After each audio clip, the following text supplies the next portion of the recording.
Goldilocks and the Three Bears, retold and illustrated by Valeri Gorbachev. Remember, what is this page called?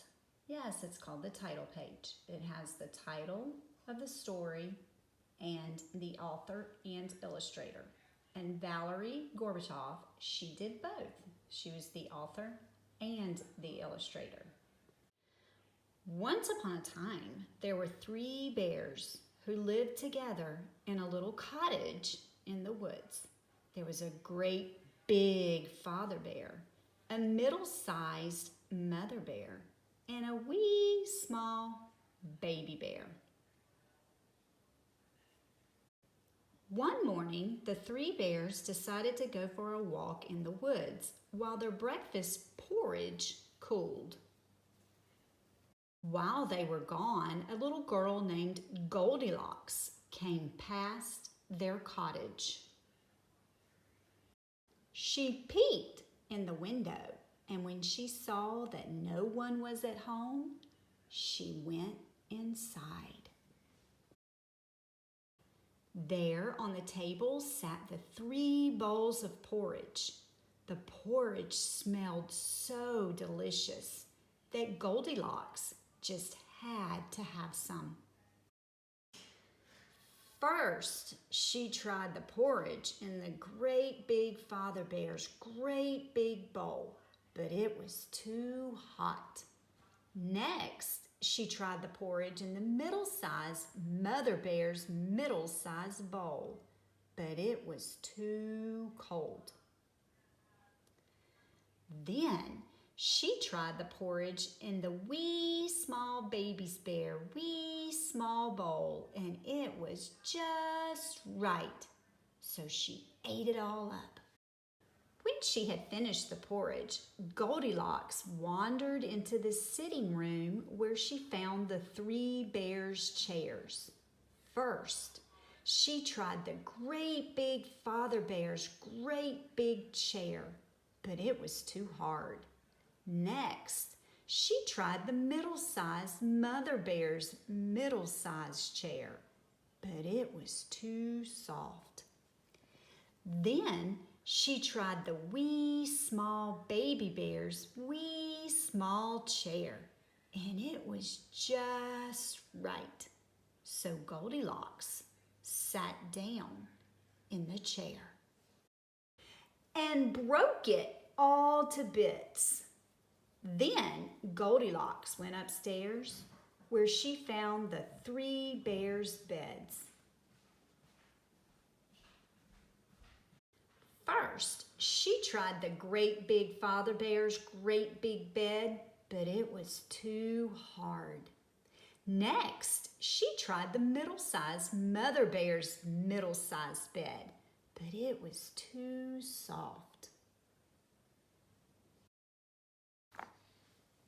Then she tried the wee small baby bear's wee small bed, and it was just right. So Goldilocks lay down and fell fast asleep. No sooner had Goldilocks fallen asleep than the three bears returned home. Their walk had made them very hungry, so they hurried right into the kitchen.